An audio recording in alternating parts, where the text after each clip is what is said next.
Same thing here. We got to keep a really close eye on this tray and take this dome off.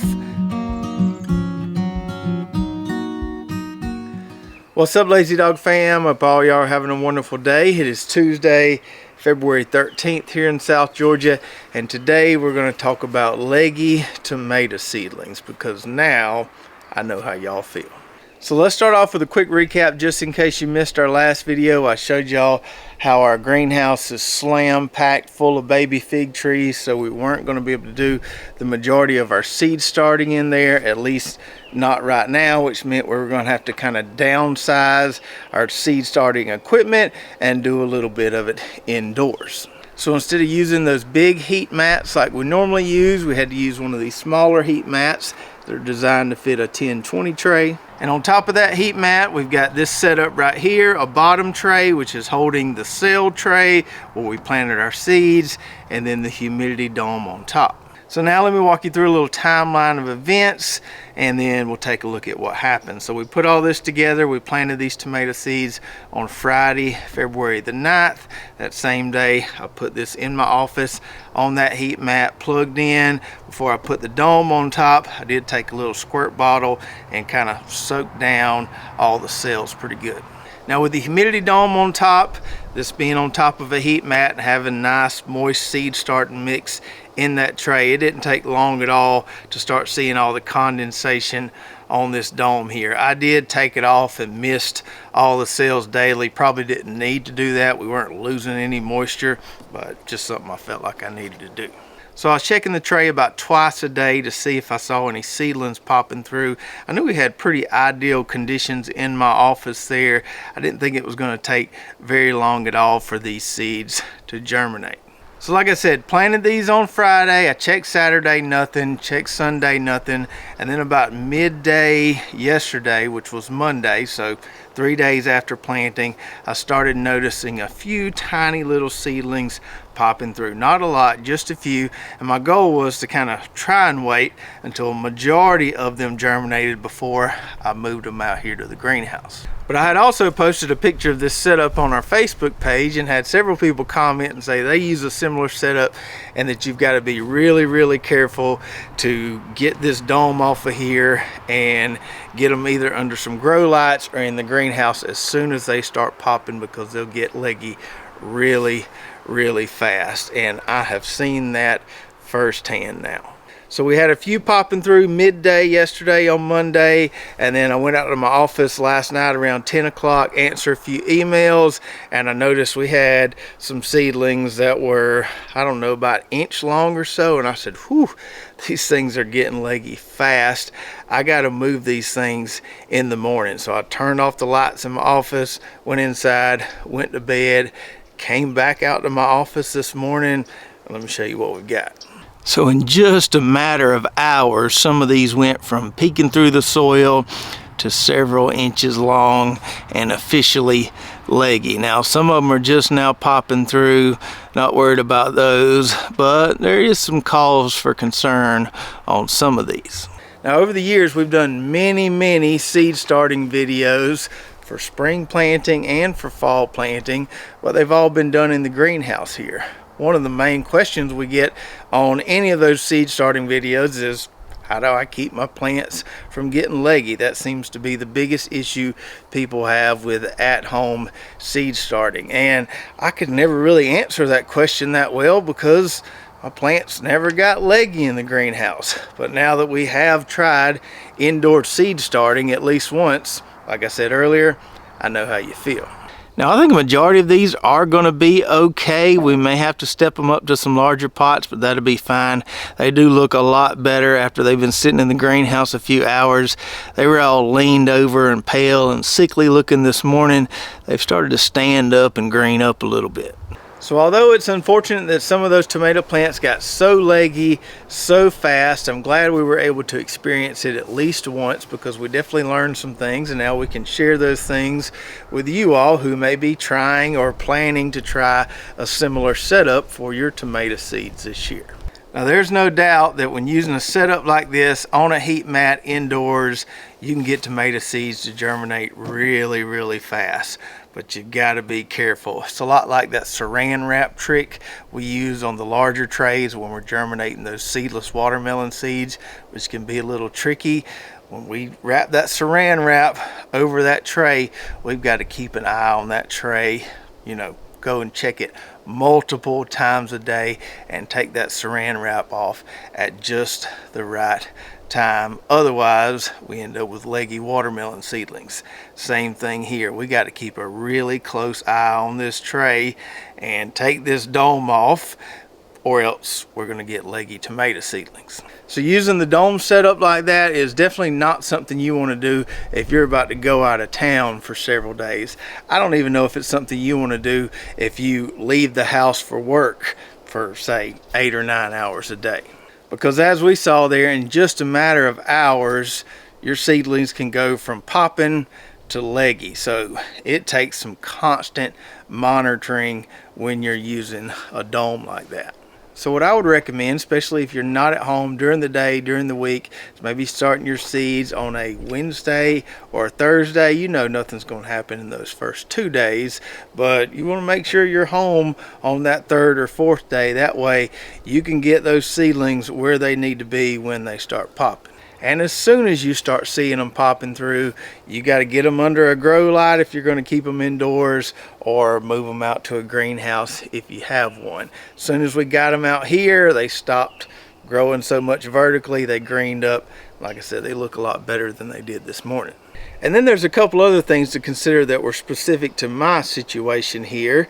So you probably can't tell from this angle, but a lot of these seeds over here germinated first, and these over here are coming along behind those. I had this on a table that's sitting right under the window unit in my office, and the heater's been running in there through that window unit, and so I think that's why most of these popped first before these over here did. So we got kind of variable germination on this tray. That's one thing to kind of be aware of if you've got it near an additional heat source, other than the heat mat it's sitting on. You may start seeing one end of the tray popping before the other. And another thing to consider is variable germination time if you're planting a bunch of different varieties in the same tray. So we've got, 10 or 12 different varieties in this tray. We've got some hybrid seeds. We've got some open pollinated seeds that we saved, kind of all over the board here. Usually, these hybrid seeds will have a little more vigor. They'll get up and going a little faster than these open pollinated seeds will. But like I said, these being closer to that window unit, I think that's why some of these open pollinated varieties jumped up first. So if you're growing a bunch of different varieties in the same tray, just know that they're all not going to germinate at once. You got to watch out for those first few that are popping and get it under the grow lights, get it in the greenhouse. You can't wait on all of them to germinate like I thought I was going to be able to do, because the other ones are just going to get too leggy too fast. But that's okay, because even though we had to take this off the heat mat in the house and put it in the greenhouse here where it's not quite as warm, we're still going to get decent germination with some of these seeds that hadn't popped through yet. I think the germination process was already kind of triggered. They just may be a couple days late coming up compared to some of these others that already came up and got leggy. So I'm going to take this tray and put it back inside the greenhouse here, just on top of a bucket where I can find a little sliver of space. We'll keep a close eye on these. Like I said, I think most of them are going to be fine. The only ones that got really, really leggy was this Supernova grape variety. So we may have to buy some more seeds of that one and restart it if these really leggy ones here don't recover. The rest of them didn't get too bad. It was mainly that one variety that just really pop faster than the others. And lastly, one more thing that comes up a lot when we talk about seed starting is soil blocks. And I think I've got the perfect analogy to compare soil blocks to growing plants in a seed starting tray. Now, I have tried soil blocking one time. It was quite a few years ago, and I just didn't really care for it. It was time consuming, and I didn't find that it grew out a better transplant than my seed starting trays. So proponents of soil blocking will tell you that they're soil blocks because they're air pruned and not bound in this cell, will have less transplant shock and take off faster when you put them in the ground. I didn't find that to be true, but I guess it could be true if you compare the soil block plant to a root wrapped, root bound plant in a cell tray. You let a plant stay in that cell too long, those roots start wrapping around each other. You put that plant in the ground, it's going to take a little while for those roots to adjust and start growing outward. Whereas they're not going to get root wrapped as much just being air pruned, sitting in whatever tray you've got your soil blocks sitting in. So yeah, a root bound cell tray plant might have more transplant shock than a soil block, but as long as you get them out of the tray at the right time, there should be no difference in transplant shock. So here's my best analogy for soil blocking, and this little light bulb kind of went off in my head as I was trimming my muscadine vines this past weekend. So I usually like to trim these right after the first of the year, but I just hadn't got around to it yet. Finally got them trimmed this weekend, got them nice and cut back. Also had to add a few T-posts along the way. Some of these old wooden posts are starting to rot out, so I had to add a little extra support. Now for about 5 or 6 years there, I would prune these things with a pair of hand pruners. It would usually take me couple days because your hands just get tired, start cramping up after pruning so much, but I would take the time and I would do it all by hand. But over the last few years I got smarter and I started using my steel gas-powered hedge trimmers to cut back these grapevines. Now it may not look quite as neat as it would if I'd have done it by hand, but once these things start putting on leaves, they'll look just the same and we'll get the same amount of production out of these vines. So I can get all crafty with it if I want. Take those hand pruners, go out there in a couple days, get them all pruned up, looking nice and neat and pretty. Or I can take those gas-powered hedge trimmers, knock it out in about 30 minutes, and in the end, there's no difference in production. And so that's how I kind of feel about soil blocking. Soil blocking is like using hand pruners to trim that 100-foot long grapevine, whereas starting in seed trays is getting out the gas-powered hedge trimmer. We're going to get the same result in the end, but one took us a lot less time to do. But let me be clear, I'm not against soil blocking. I get why people like to do it. There's an art to it, and it does look kind of cool once you have them all in a tray and have these pretty little tomato plants with a nice little block of roots there, but I just don't have the time or patience for it. So I would say this to kind of wrap up the soil blocking discussion here. If you've got the hang of growing good plants in seed starting trays, I don't see any value for you trying soil blocking. Now, if for whatever reason you struggle with trays and just can't get a good transplant to grow in the trays, you may want to try soil blocking. You may find that it works better for you.